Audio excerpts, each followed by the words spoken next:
Tema 2. Metabolismo y enzimas. El metabolismo es el conjunto de reacciones químicas que ocurren en una célula. Ahora bien, el número de reacciones químicas que se llevan a cabo dentro de las células es relativamente grande, no así el tipo de reacciones químicas, que es relativamente pequeño. De hecho, existen principalmente dos rutas metabólicas: anabolismo y catabolismo. El anabolismo implica la biosíntesis o construcción de moléculas, organelos y tejidos, y es un proceso que siempre requiere energía. Por el contrario, el catabolismo es un proceso que implica degradación de compuestos químicos en el cual se libera energía. Una reacción catabólica puede partir de una macromolécula, como una proteína, que mediante la liberación de energía en forma de calor se descompone en aminoácidos y posteriormente en moléculas más simples como amoníaco, también con liberación de energía. Este mismo proceso puede darse a la inversa, pero con adición de energía, y en este caso estaríamos hablando de una reacción anabólica.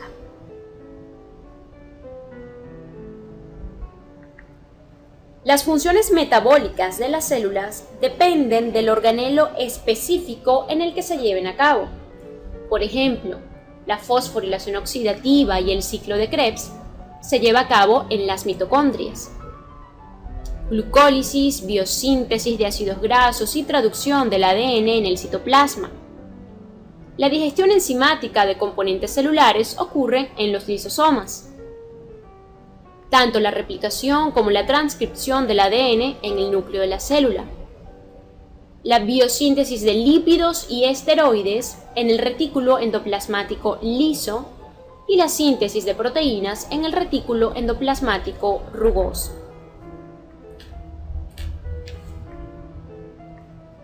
Parte fundamental de cualquier reacción metabólica son las enzimas, biocatalizadores conformados por proteínas que aceleran la velocidad de una reacción sin consumirse ni alterarse de forma permanente. Las enzimas intervienen en todas las reacciones químicas que ocurren en los seres vivos, y de ahí su gran importancia. Ahora, ¿cómo podemos reconocer a una enzima? Las enzimas son moléculas de proteína que aceleran las reacciones químicas. Se desnaturalizan por calor y se inactivan por frío. Solo aceleran reacciones que de todos modos ocurrirían. No se consumen durante las reacciones químicas en las que intervienen, no sufren cambios permanentes en su estructura y tienen especificidad de acción. La función enzimática está ampliamente relacionada con la estructura de la enzima. Las enzimas tienen una forma tridimensional compleja. En ellas se encuentra una zona llamada sitio activo, en la que pueden entrar moléculas de los reactivos llamados sustratos, que son los compuestos químicos sobre los cuales va a actuar la enzima. Dado que la enzima y su sustrato deben acoplarse para formar los productos, solo ciertas moléculas específicas podrán entrar al sitio activo. En esta imagen lo que vemos es una representación de una reacción química, en la cual tenemos las enzimas representadas acá en gris, el sustrato. Una vez que el sustrato y el sitio activo entran en contacto, pasa a llamarse complejo enzima-sustrato. En este paso de acá que estamos señalando y en este otro está ocurriendo la reacción química. Se genera entonces el complejo enzima-producto y finalmente se liberan los productos de esta reacción química.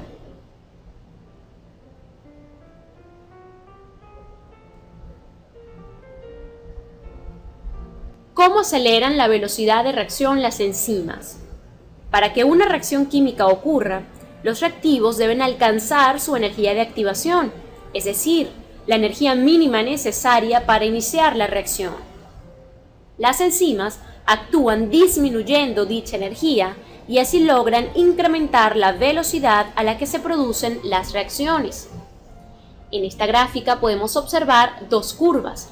La curva en azul representa una reacción sin catalizador y la curva rosada representa una reacción con catalizador. Vemos que la energía de activación que se necesita sin el catalizador es mucho mayor, aquí no las están comparando con estas flechas, es mucho mayor que la energía de activación que necesita una reacción con catalizador. Por lo tanto, ¿cuál de estas dos reacciones se llevará a cabo en menor tiempo?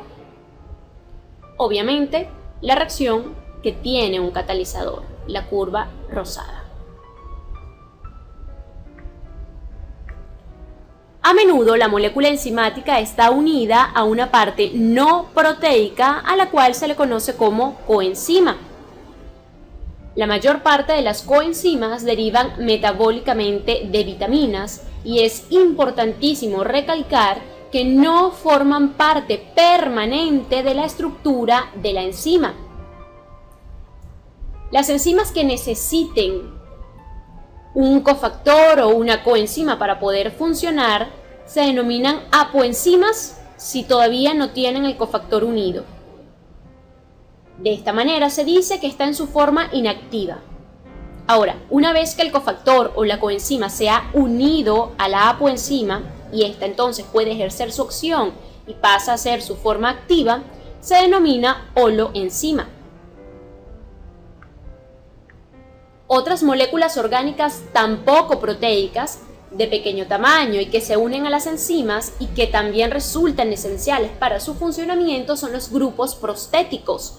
En este caso, contienen iones metálicos. Los grupos prostéticos, a diferencia de las coenzimas, sí forman parte permanente de la estructura enzimática. Por ejemplo, en el grupo hemo, el grupo prostético de la mioglobina está compuesto por un ion metálico de hierro. Existen tres hipótesis que explican cómo funcionan las enzimas. La primera de ellas y la más conocida es el modelo llave-cerradura. Esta hipótesis explica que el sustrato encaja perfectamente en el sitio activo de la enzima, de la misma manera en que lo hace una llave con su cerradura. En esta imagen tenemos representada la enzima. Fíjense muy bien en la forma que tiene el sitio activo y en la forma que tiene el sustrato.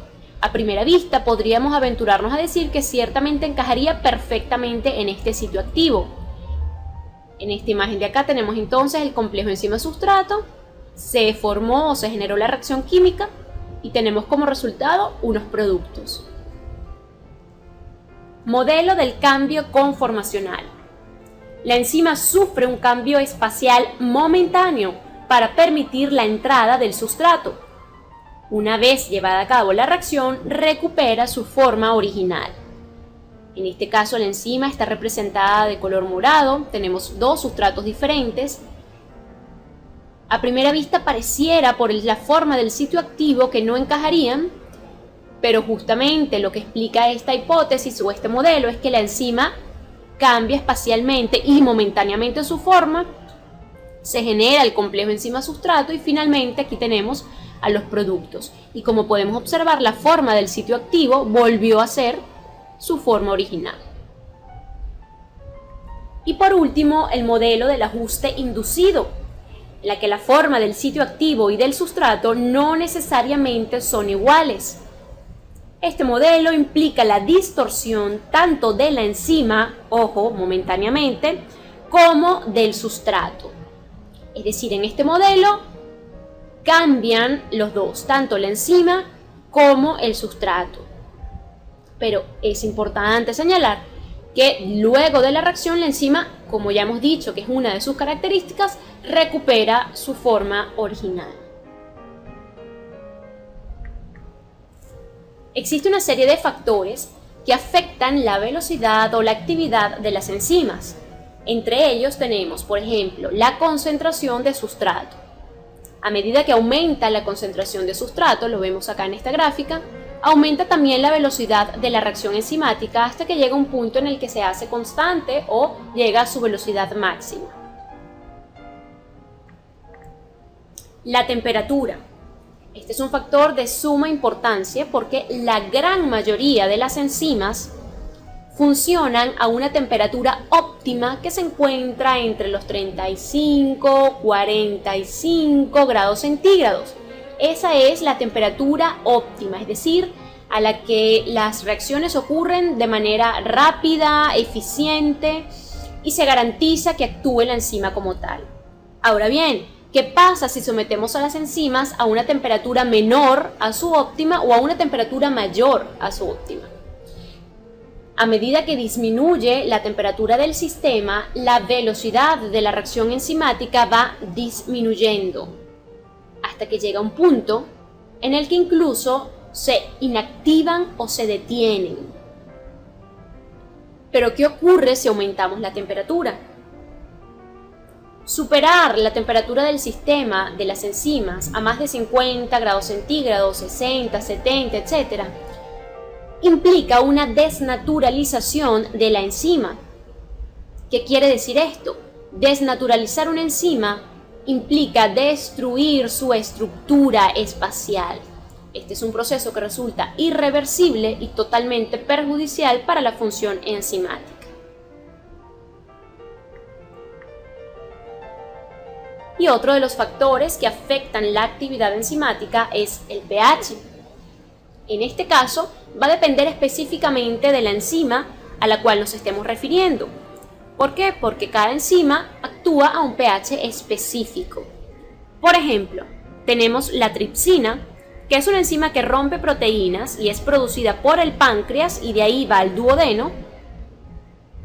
Su pH óptimo está en 8, es decir, que justo a este pH va a tener la mejor actividad enzimática posible. Pero veamos, por ejemplo, la alacolinesterasa, que es una enzima que hidroliza la acetilcolina, que es un neurotransmisor.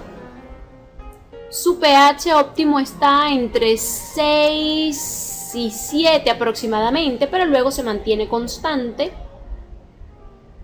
La pepsina, que cumple la misma función de la tripsina, es decir, de romper o hidrolizar proteínas, pero que a diferencia de aquella es segregada en el estómago, tiene un pH óptimo de 2, bastante ácido. Y la papaína, que es similar a la pepsina pero se extrae de la lechosa, fíjense que su rango óptimo de pH entre 4, 5 y 8. ¿Cómo podemos inhibir las reacciones enzimáticas? Es decir, evitar que ocurran.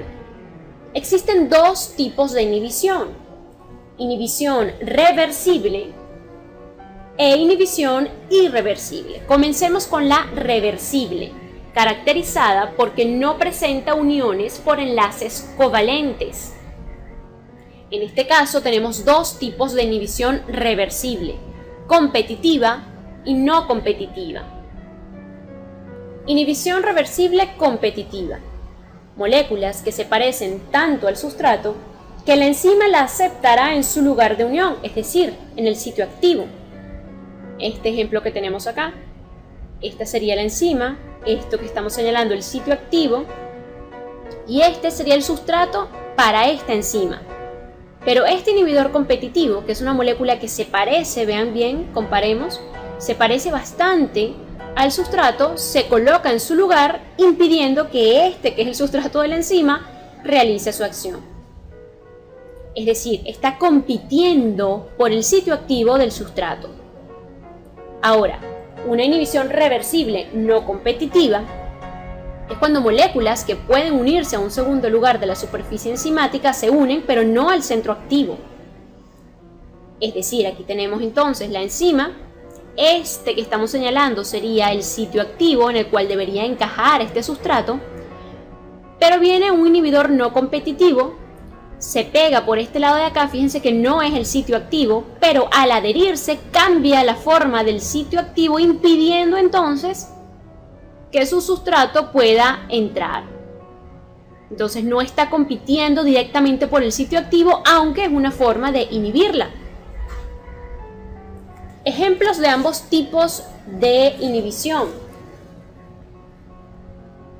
En el caso de una inhibición competitiva, por ejemplo, el metotrexato, que inhibe la multiplicación de células tumorales, o las sulfamidas, que son antibióticos que compiten con el P-aminobenzoico necesario para la síntesis de ADN bacteriano. Y en el caso de la no competitiva tenemos el tripanavir, que inhibe la aspartilproteasa del VIH, impidiendo que maduren partículas virales en células del huésped. Y la inhibición irreversible se caracteriza por presentar uniones o enlaces de tipo covalente. Las moléculas que se combinan con las enzimas y no se despegan luego son inhibición del tipo irreversible. Casi todos los inhibidores de este tipo son tóxicos, es decir, venenos. Por ejemplo, intoxicación con metales pesados como cianuro, mercurio o la participación de agentes quelantes como el EDTA. Para finalizar, repasaremos los tipos de enzimas que existen.